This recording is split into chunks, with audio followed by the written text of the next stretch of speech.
दोस्तों, नोटबंदी को 6 साल बीत चुके हैं, लेकिन मोदी सरकार या बीजेपी इसका जश्न नहीं मनाती।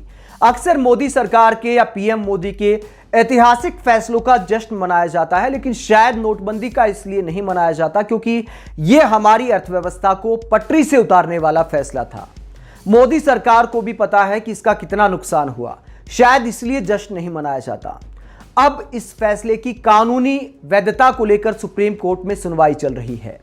सुप्रीम कोर्ट में सुनवाई के दौरान मोदी सरकार ने हलफनामा दायर करते हुए जो कुछ कहा वो सवाल उठाता है कि मोदी सरकार इस मुद्दे पर झूठ बोल रही है या फिर रिजर्व बैंक के उस वक्त के गवर्नर रघुराम राजन झूठ बोल रहे हैं। 5 जजों की संविधान पीठ इस मामले की सुनवाई कर रही है। इस पर जब मोदी सरकार से जवाब मांगा गया तो मोदी सरकार ने हलफनामा दायर करते हुए कहा, आरबीआई के साथ नोटबंदी को लेकर अच्छी तरह से विचार विमर्श किया गया था। तत्कालीन वित्त मंत्री ने संसद में बताया था कि इस पर आरबीआई के साथ परामर्श फरवरी 2016 में ही शुरू हुआ था। हालांकि इस परामर्श और फैसले को गोपनीय रखा गया था। यानी मोदी सरकार का कहना है कि 8 महीने तक आरबीआई के साथ नोटबंदी पर फैसला लेने से पहले चर्चा की गई। लेकिन उस वक्त रिजर्व बैंक के गवर्नर रघुराम राजन वो क्या कहते हैं? रघुराम राजन ने एक लेख में लिखा, नोटबंदी के वक्त मैं रिजर्व बैंक का गवर्नर था। नोटबंदी से संबंधित किसी भी फैसले को लेने के लिए आरबीआई से नहीं पूछा गया। यानी रघुराम राजन ने साफ कर दिया कि नोटबंदी को लेकर जो भी फैसले लिए गए उनमें वो शामिल नहीं थे।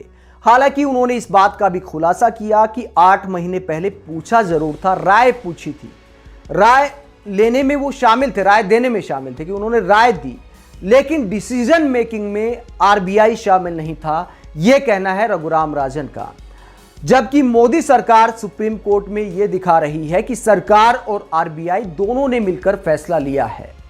तो या तो मोदी सरकार झूठ बोल रही या फिर रघुराम राजन झूठ बोल रहे, दोनों में से एक तो झूठ बोल रहा है।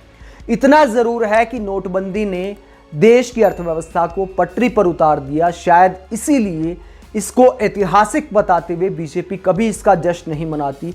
अब तो रैलियों में भी इसके नाम पर वोट मांगना बीजेपी ने बंद कर दिया है। शुरुआत में किया था, लेकिन जनता को जो उम्मीद थी कि काला धन खत्म हो जाएगा, नकली नोट खत्म हो जाएंगे, ऐसा कुछ नहीं हुआ। शायद इसीलिए इसको भुला देना बेहतर समझती है बीजेपी। लेकिन सुप्रीम कोर्ट में सुनवाई के दौरान जवाब देना पड़ा। आप मोदी सरकार के इस जवाब को कैसे देखते हैं और नोटबंदी का देश की अर्थव्यवस्था पर क्या असर देखते हैं?